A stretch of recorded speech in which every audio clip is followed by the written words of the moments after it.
ඔයාලා හැමෝම සාදරයෙන් පිළිගන්නවා මගේ YouTube channel එකට.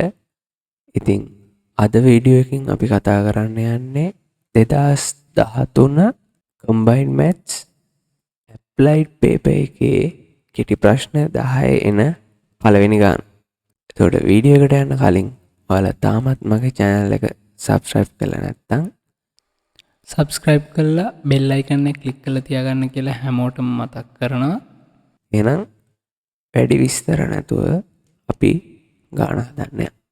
එතකොට ගානේ කියලා තියෙන දේ අපි මුලින්ම බැලුවොත් ගාන අපිට කියනවා අංශුවක් O ලක්ෂයක සිට තිරසට මෙන්න මෙච්චර කෝණයකින් u වේගයකින් ගුරුත්වය යටතේ ප්‍රක්ෂේප කරනු ලැබේ කියලා. එතකොට මේ කියන දැනට කියපු ටික අපි රූපයක ඇඳගත්තොත් අපිට O කියලා ලක්ෂයක් ඉන්නවා. හරිද? O ලක්ෂයේ ඉඳන් තිරසට 5.3ක කෝණයකින් u වේගයකින් ගුරුත්වය යටතේ ප්‍රක්ෂේප කරනවා. එතකොට ඒ ප්‍රක්ෂේපය අපි මෙහෙම ගත්තොත් මේ පැත්තට තියෙන වේගය එතකොට u. හරිද? මේ පැත්තට තියෙන ඇන්ගල් එක 5/3. හරිද? ඊට පස්සේ අපිට කියනවා අංශුව k දුරක් මෙහෙම ප්‍රක්ෂේපණය කරාම අංශුව k දුරක් තිරස්ස ගමන් කළ විට. හරිද? k දුරක් තිරස්ස හිතන්න මේ වගේ දැනක් කියලා.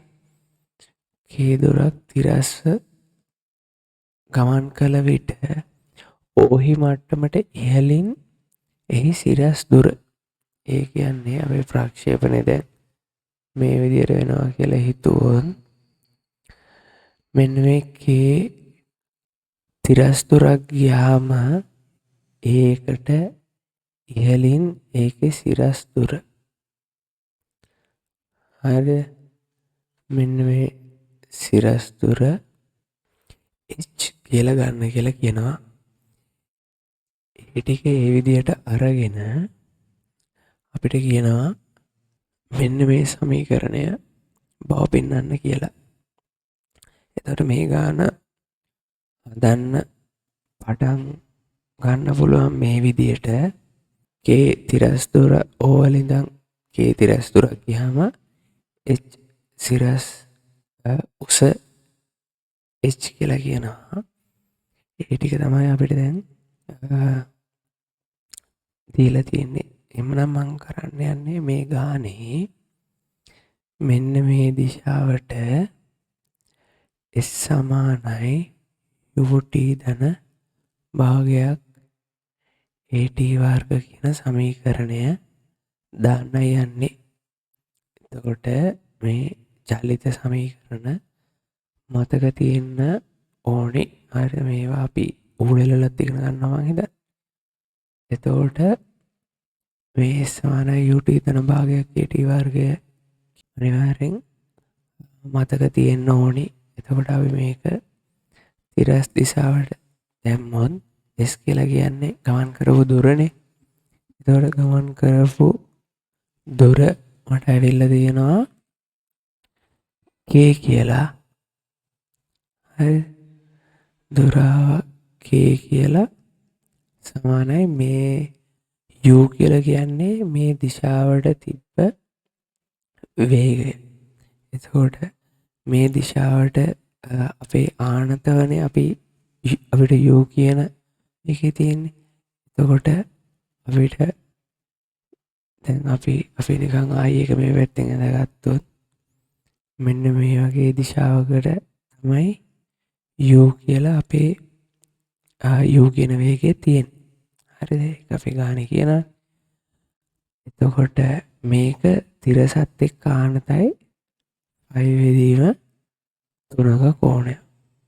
හරිද? එහෙමනම් දැන් මේකේ දැන් ආනතව යෝ තිබ්බනම් තිරස් පැත්තට කොච්චරක් වේගයක් තිබ්බද කියන එක අපිට බලා ගන්න පුළුවන් u cos phi බෙදීම 3. හරිද? ඒ තිරස් පැත්තට තිබ්බ වේගය මේකේ සිරස් පැත්තට මොකක් හරි තිබ්බ වේගය අපිට ගන්න ඕන නම් ඒක අපිට එන්නේ u sin phi බෙදීම 3යි. එතකොට අපිට එකපාරට u ගානට ආදේශ කරගන්න බෑ. අපිට ඕනේ දිශාවට තියෙන වේගය මෙන්න මේ විදිහට හොයාගන්න ඕනි. හරිද?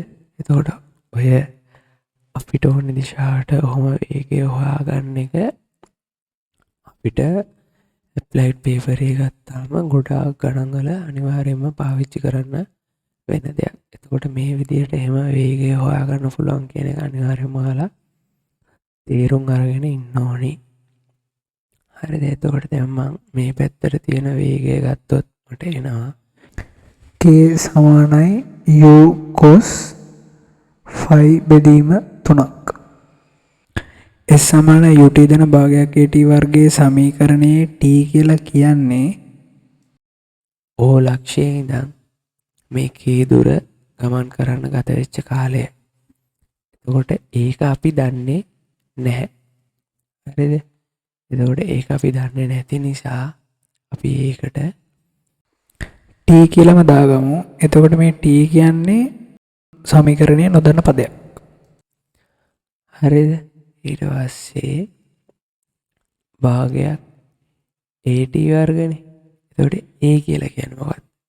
එතකොට මේක මේ සම්පූර්ණ චලිතය වෙන්නේ ගුරුත්වය. ගුරුත්ව ත්වරණය යටතේනේ. ඒතර ගුරුත්ව ත්වරණය අපිට තියෙන්නේ කෙලින්ම පල්ලෙහාට. හරිද? ඒකේ තිරස් අතට කිසි ත්වරණයක් නැහැ. සිරස් අතට පමණයි තියෙන්නේ. එහෙමනම් මේක අපි දැන් තිරසටනේ මේ s සමාන ut දෙන භාගයක් at වර්ගය දාන්නේ. හරිද? ත්වරණය බිඳුවයි ඒක වැඩි වෙනවා t වර්ගේ. එතකොට දැන් මම මේක ආයෙ තව පොඩ්ඩක් සුළු කරගත්තොත් මට එනවා k සමානයි u cos යට අපි කෙලිම දාගමු භාගයයි කියලා. t ධන බිඳුව කියලා තියෙන. මෙයා කෙලින්ම k සමානයි u බෙදීම 2යි t. ඒතර ඕක තමයි අපේ පළවෙනි සමීකරණය. ඔය අපි s සමානයි ut දෙන භාගයක් at වර්ග කියන චලිත සමීකරණය දැම්මේ තිරසට. එතකොට දැන් මම ආයි ඒ සමීකරණයම දාන්න s සමානයි ut ධන භාගයක් at වර්ග. හරිද? ඔය චලිත සමීකරණ අනිවාර්යයෙන්ම මතක තියෙන්න ඕනේ. ඒවයි පද වලින් කියවෙන්නේ මොකද්ද කියන එක මතක තියෙන්න ඕනේ. හරිද? එතකොට අනිවාර්යයෙන්ම තව මේ චලිත සමීකරණ දාද්දී අපි දාන දිශාව මොකද්ද කියන එක කල්පනායෙන් ඉන්න ඕනේ. දැන් මම මේක දාන්නේ උඩ අතට. හරිද? සිරසට. කොට මේක දැම්මාම උඩ අතට ගමන් කරපු දුර. හරිද? එතකොට මේකේ උඩ පහළ කියන එකත් වැදගත්. මම දැන් ආයෙ අපේ රූප චුට්ටක් ලාවට ඇන්දොත් චලිතය ගියේ මේ වගේ ඕ කියලා තැන ඉඳන් පටන් අරන් මෙහෙමනේ. ඒතර මෙතන ඉඳන් ඉහළට තමයි මේ h කියන දොර ගියේ. හරිද? එන්නේ එතකොට මේ ගමන් කරපු දුර කෙලින්ම h. හරිද? උඩ අතට තිබ්බ වේගය. ඒක මම මුලින් හොයලා පෙන්නනවා. u sin phi බෙදීම 3. කාලය අපි දන්නේ. කාලය අපි ගමන් කරපු මේ චලිතයට ගත වෙච්ච කාලය t කියලා ගන්න. භාගයක්. එතකොට ත්වරණය මොකක්ද කියලා ගන්න. දැන් අපි උඩ අතටනේ සලකන්නේ. උඩ අතට සලකද්දී ගුරුත්වජ ත්වරණය තියෙන්නේ පහළට. හරිද? ගුරුත්ව ත්වරණය අපිට කෙලින්ම g කියලා ගන්න පුළුවන් ගානක දත්තයක් විදියට. ඒක ප්‍රශ්නයක් නැහැ. එතකොට දැන් මම මේක දානවා භාගයක් g කියලා අපිට කෙලින්ම දාන්න බෑ. මේක පහලටනේ තියෙන්නේ. මේක වැදගත්. අපේ චලි සමීකරණය අපි දාන්නේ උඩට. අපිට g එන්නේ පහලට. මේක එන්න ඕනි ඍණ g. හරි දාන්න ඒක වැදගත්.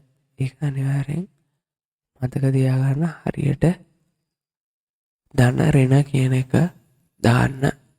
එතකොට මට දැන් මෙතනින් එනවා h සමානයි u sin යට කියන්නේ මූල 3 බෙදීම 2යි. t ධන මේක ධන නෙමෙයි අපි දැන් මේ කෙලින්ම ඍණ කියලා දාලා ලියාගමු. ඍණ gt වර්ග බෙදීම 2යි. හරිද? දැන් මේක තමයි මට ආපු දෙවෙනි සමීකරණයේ. එතකොට දැන් මේ 1 2 සමීකරණ දැක්කහම මේකේ තියෙනවා t කියලා පදයක්. ඒක අපි දන්න පදයක් නෙමෙයි. අපිට බව පෙන්වන්න තියෙන සමීකරණෙත් මෙහෙම මේ t කියලා එකක් නැහැ. එතකොට අපි එහෙනම් මේක නැති කරගන්න ඕනි. එතකොට මම දැන් කරන්න යන්නේ 1 හා 2 හරිද? මේ දෙකම අරගෙන මේකේ මේ දෙක ආදේශ කරන්න තමයි යන්නේ. එතකොට අපි එකෙන් බැලුවොත් මට t කෙනෙක් එකක් කෙනෙක් අපිට ආවේ k සමානයි ut බෙදීම 2නේ. මේක තමයි අපිට ආවේ. මේකේ t කියන එක්කෙනා මම උක්ත කරගත්තොත් මට එනවා 2යි k බෙදීම u කියන එක්කෙනා සමානයි t කියලා. දැන් මම දෙකේට ආදේශ කරන්න යන්නේ. හරි? දෙකේ ආදේශයෙන් හරි දෙකේට ආදේශ කරන්න ගියාම අපිට දෙක කියන සමීකරණය ආවේ සමානයි මූල 3යි ut බෙදීම 2 ඍණ gt වර්ග බෙදීම 2නේ. හරි gt වර්ග බෙදීම 2.